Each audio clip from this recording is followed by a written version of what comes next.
Welcome to the Week 3 recap and the final week of the first group. A lot of implications in all of these matches, as a win or a loss here will directly determine what group you are put into for the next 3 weeks. So I believe a lot of teams here are playing with that in mind.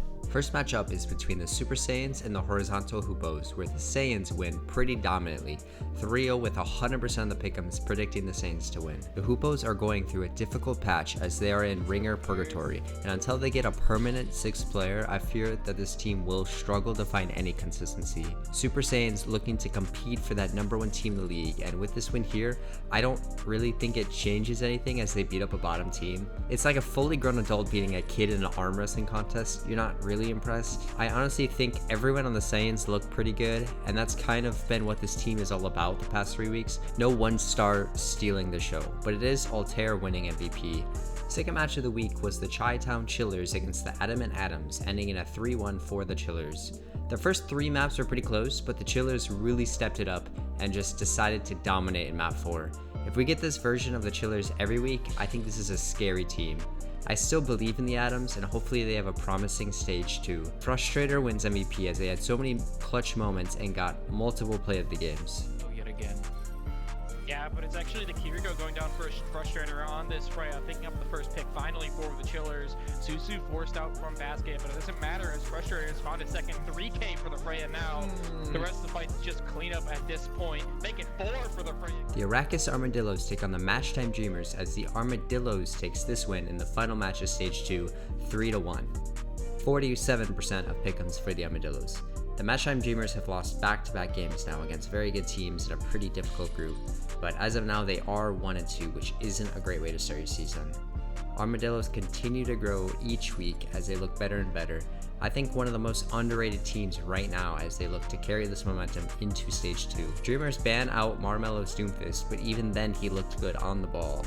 But Danny Mac is solo on the cart and no supports are alive to keep the Winston healthy. Spacemaker is gonna get one more. Mistletoe back from spawn now, but the minefield out from Marmelo is so difficult that the Dreamers have to stay on point, but they have to avoid these mines.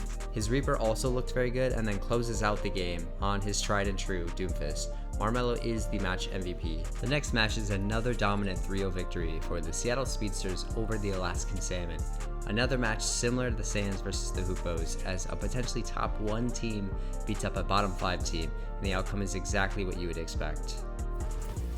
Power battle bot. First 1, 2, 3. With 100% of the pick'em votes for the Speedsters, this team reminds me a lot of the Pangolins, as their entire team is just incredible SR value, and a lot of players on this team just happen to fall to them. They got maybe the best player in the league in Dabmaster at 1, then they picked up Hara and Taken Wallet, who should have never even been available at those picks in the first place, and then they got Hashbounds and Guy with the Face, both with insane SR value. This team never should have existed. For the Salmon, it's the same for many teams right now. Group 2 is where they really need to lock in and show that they can be competitive. MVP goes to Hashbrowns, as you really couldn't tell he's only 2900 SR on the sheet, as he just played so well. The next 4 matches all got played at the same time, with Booney prodding all 4 at the same time. Thanos. The first one I have here is the unemployed Ender Dragons against the Deal Sealers. The Deal Sealers winning here 3-0. The Sealers are a top team, but with this they prove it even more. 82% of people picking this team to win. But for the Ender Dragons, I think they looked solid against a top team. And with the addition of Mikey, Wind as the manager, and Asmodeus returning, this team is looking to finally show what they are capable of. I think they will finally catch the footing as a real contender. The Deal Sealers further cement their case as a formidable opponent as they win their difficult group to go into the top group in stage 2. MVP in this match goes to Fluff Nuggets. No surprise that their best player was just so dominant every single map.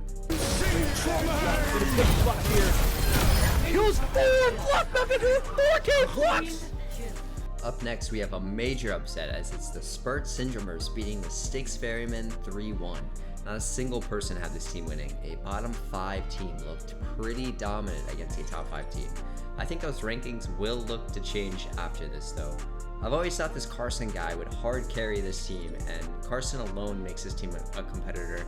And Carson was a huge reason for this team getting the upset, but it's Corgi who wins MVP, as his Wu Yang was doing so much damage and got so much value with his ults, and really was the difference this match for them.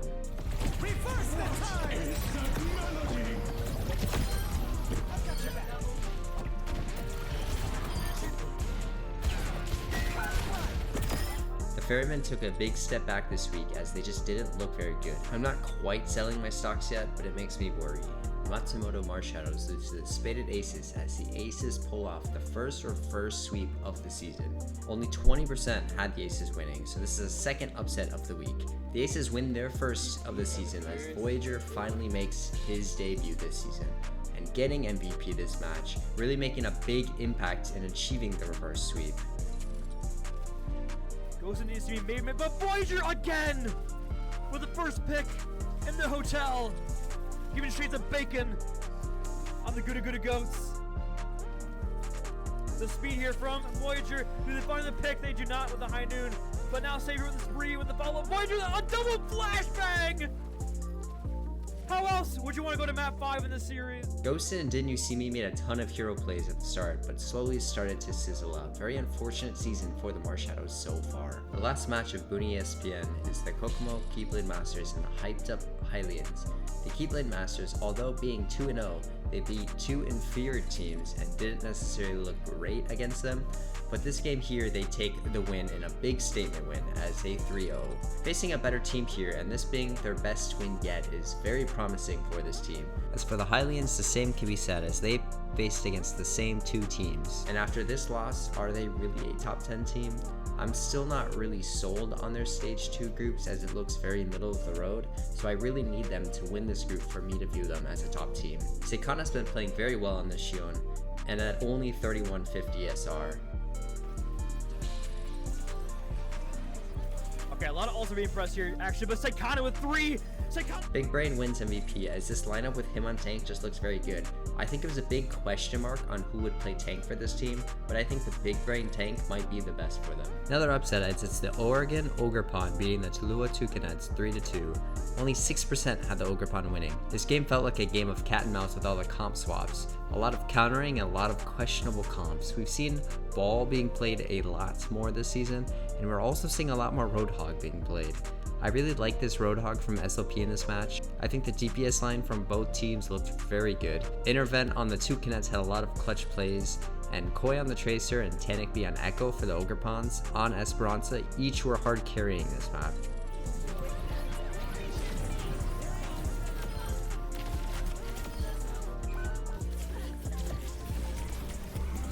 Koi also played tank and support, but Ogre Pond won all 3 maps he was on DPS, so maybe that's their best lineup.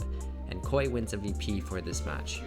Yet another upset this week as the Copenhagen Cats upset the Big City Blockheads 3-1. 0% had the Cats winning, and the Blockheads started strong winning map 1, but it's the Cats winning the next 3. After the close map 2, it felt like the Cats already won the series, even though it was only 1-1. The Blockheads were never really able to recover as the Cats just ran with the momentum. The DPS duo between Void Fiber and Bacon was too strong as so many multi-kills were created by the both of them. Eggeroo also played very well on Mauga with the double flex DPS from Void and Rue. The Blockheads really struggled as they have this whole grouping, but I still view them as a solid team with playoff aspirations, so I expect a strong Group 2 showing by them. Void Fiber wins MVP as he was just too much to deal with for the Blockheads. Okay, Void Fiber with Tectonic Shock. And it was as well. Oh, then we get 4.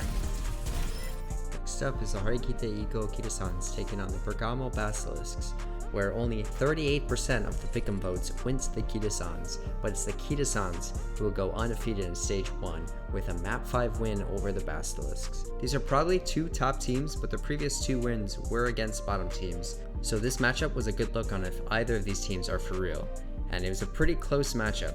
Reborn for the Basilisks is proving that he is a top DPS in the league, as his performance on pretty much every map, but New Junk specifically was indeed something to write home about, as he had 22 final blows. They almost pull off the reverse sweep, but end up losing in map 5 against Riddle Ball. Riddle is the match MVP, as the 2 maps he was able to play ball on, it was complete dominance. So maybe now opportunity for the Basilisk potentially. Well, 5 does get traded right back. Huge 2 picks here from Ari. It looks like the Kitasans are maybe going to win this. It's gone back and forth through the whole time. told And you they got do the get it. The match against the Shattered Island Skylanders and the Gainesville Glub Shittos will go down as a 3-0 for the Shittos, but this game was never actually played because the Skylanders unfortunately had to forfeit because they couldn't field a full lineup.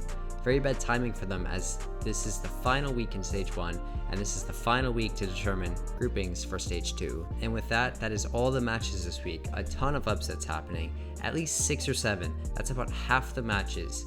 Big week for these teams, as their wins will reflect in their Stage 2 groupings, and I expect a lot of mix-ups and PRs. Here are the Week 3 gems. And here's a look at the matches coming up in Week 4. That's all from me. Thank you all for tuning in, and I will see you next week.